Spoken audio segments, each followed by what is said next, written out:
do it. Welcome back to Further North. It's a tough time at North Melbourne right now, and I'm seeing a lot on the internet. Now, I understand the internet is not the place to go for logic, reason, respect, or critical thinking. I understand that. And if you guys have spent any time on the internet, which you must be if you're listening to this, you would also know that. There's a lot of different types of fans, and I just want to have a chat about the type of fan base we should be, we need to be, but something I'm afraid that we're becoming. Now, 3 years of podcasting has made me analyze football differently. Every opinion I put out gets backlash, gets criticism, praise, whatever it is. But everything I always say will get a magnifying glass on it. And that's fine. I understand that if my opinion's on the internet, then that's going to happen. That's just part and parcel. Should it be like that? No. But is it? Yes. And I can't be upset that it is what it is, right?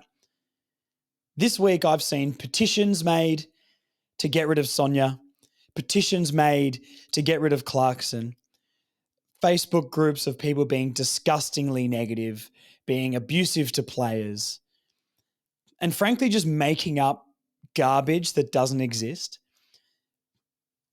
And there's so many good Carlton fans out there, but the grand scheme of things, Carlton, we're turning into Carlton fans a little bit here. And that's not to have an attack of the Carlton fans, so apologies if any Blues fans stumble across this.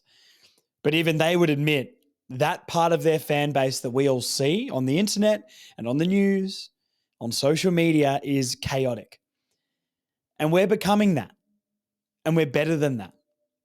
We're a different type of club. Carlton has expectations up here.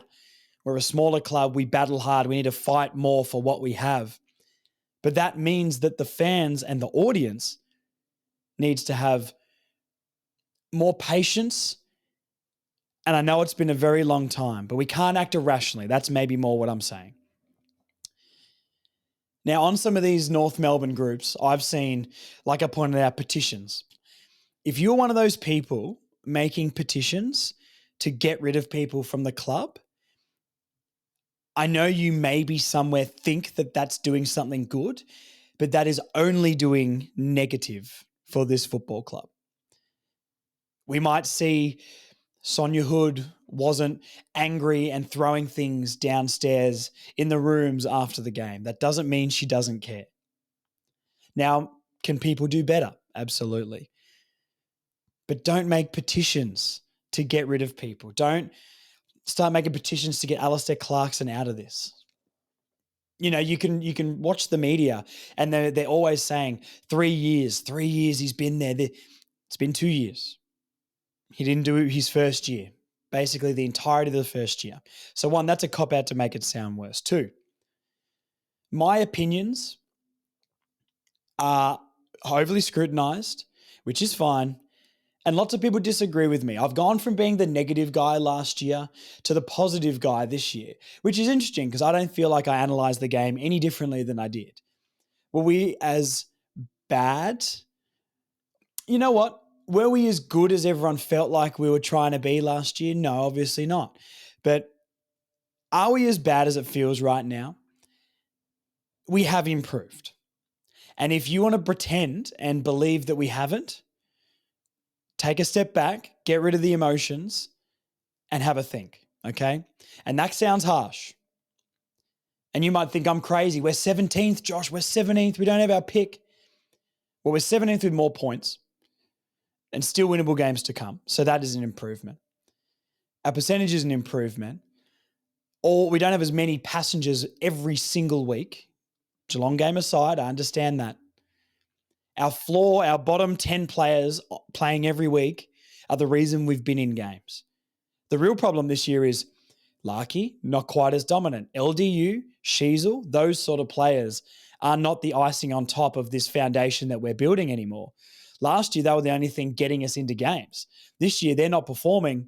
The reason we've been in games is our role players, which is a good sign. So can we not attack players, please? I understand if you don't like Jai Simpkin, but calling for him to give up the captaincy is ridiculous. That's so stupid. You can like him, you can not like him as a captain. I don't care. This is not the type of fan base we want to be. It's not. Caleb Daniel is the other one, an absolute scapegoat. On these Facebook groups and that sort of stuff, posts about how bad he is. Someone found an article about, his turnovers. I think he's had 8 turnovers in 3 games. He has 25 to 30 touches a game pretty much. And he has 3 or 4 turnovers, and then he's the worst player ever. He's a lot better than whatever pick 25 would have got us. And I guarantee the people who are complaining about that would be complaining that we didn't go and use that pick to get an experienced player. Next year, he's going to be valuable. The year after, he's going to be valuable. All these excuses we're making for players and all that sort of stuff, it's valid until a point, until it gets to not delusion, but just pure anger and hatred, which I know isn't true, but we can't come across like this. We're better than that. We're a better fan base. We've been through too much. We've been through too much to act like that. I just don't like what I'm seeing. And this is all I really wanted to talk about today. And I want to know down below if you feel the same. If you're watching, please subscribe. It helps me a lot. And it's really nice on the last video reviewing the Geelong game and how well it's done, but how many people have commented their thoughts, because the YouTube comments is usually a crazy negative cesspool, but there's actually been some level-headed people in there. You are entitled to feel angry that we have been bad for 5, 6, 7 years, whatever you want to call it. But we're better than acting irrationally. You cannot start petitions to get rid of people in the club.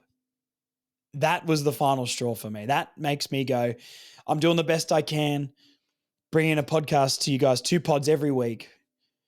And I know most of you really appreciate that. Some of the messages I've got have been fantastic. Thank you to everybody who's messaged. I always am slow to reply to the messages, but I will get back eventually. I just want to make sure North Melbourne stays the fan base that we are. Loyal, strong, also just patient. And I know it's hard, but we have to keep being patient. I truly believe, and there's stats and everything to back up, we have improved this year, not to the point where you probably wanted, and I understand that. But I feel like this year is actually going to give us a foundation to jump off. The other thing is, we've got more points than last year. We've been competitive in nearly every single game we've played. Even if it's up until 3/4 time, that is still a massive improvement. This is the improvement we needed before we can actually take the step to where we want to be. We're actually in games. Geelong was bad, Hawthorn was bad, and the first Carlton game was bad. Other than that, we haven't really copped a mega smashing. Yes, Collingwood, the Gold Coast, Sydney, we were in those games till 3/4 time. And for North Melbourne, as much as you might not like it, that is a massive improvement for us. The bar is low and the bar needs to be raised, but it cannot just be an explosion. It's a linear process. Yep, we've been bad for 7 years. Well, 4 of those don't really count because we were just meandering in nothingness. Clarkson's first year was taken away from him. We can honestly say we've improved since then. Yes, the ladder position is the same, but everything else around it is better. We will be okay. I'm not saying it's where it needs to be right now, but let's not act irrationally like a crazy fan base, please. The other thing is, the last month has been really bad, but that doesn't mean the 2 months before the last 4 games doesn't exist. Even more, the 3 months before. A couple of bad performances in there, but majority of the time, we were so happy as a fan base. We were scrapping, we were fighting. It's been bad the last month, but it doesn't mean that doesn't exist. It doesn't mean it didn't happen, and it doesn't mean that's not what we strive to do at bare minimum. Hawthorn and Geelong were always going to smash us. I said this. They're the 2 games for the rest of the year that if we get smashed, I'm going to wait for other results to judge this team. This Sunday, 1 o'clock, against St Kilda is the moment where I'm going to judge this team. I'm not going to get too irrational. I'm not going to get too far ahead of myself. I'm going to wait and see what we do. If we get a response, if we win the game, we're going to feel a lot better as a fan base. Imagine we beat the Saints and we beat the Tigers. I know it doesn't feel like it. I know the Saints have been good the last few weeks. I got a video coming out in the preview with Jake from Saints TV, and we dive into all this. How majority of this year, a lot of people would have said we were better than St Kilda, and the last month it's flipped. But it doesn't mean that that is what the team is now. Is St Kilda as good as its last 4 weeks? Does the first 3 months of the season not matter? And it's the same for us, but it's flipped. If we beat the Saints and we beat the Tigers, I guarantee every single person who is losing their head and acting like a child right now will be happy. And you need to back the club. You can be angry, you can be frustrated, you can be mad that we're still in this position, but you cannot act irrationally and act like a child and start making petitions and blaming Caleb Daniel when the stats don't back that up. And this is what I try and bring on the pot, is a little bit of level-headed analysis. I've got my favorites. I've got the people I don't like. We all do. I'm a fan. But chill out. We're a better fan base than this. If we beat the Saints and we beat the Tigers, we're going to feel a lot different. So let's see how we go. Okay? We just lost to the best team for the last 20 years. Was it bad? Hell yeah. If it was 60 points or 100 points, does it really make a difference at the end of the season? Not really. Was it embarrassing? Yeah. But if we put in a performance next week and let alone win the game, it's fine. And that's how fans are. It's week by week. If we win next week, the same people who are losing their heads are going to be crying with happiness and joy at Marvel Stadium. So get down to the game, support the boys. I'll be there. This is winnable.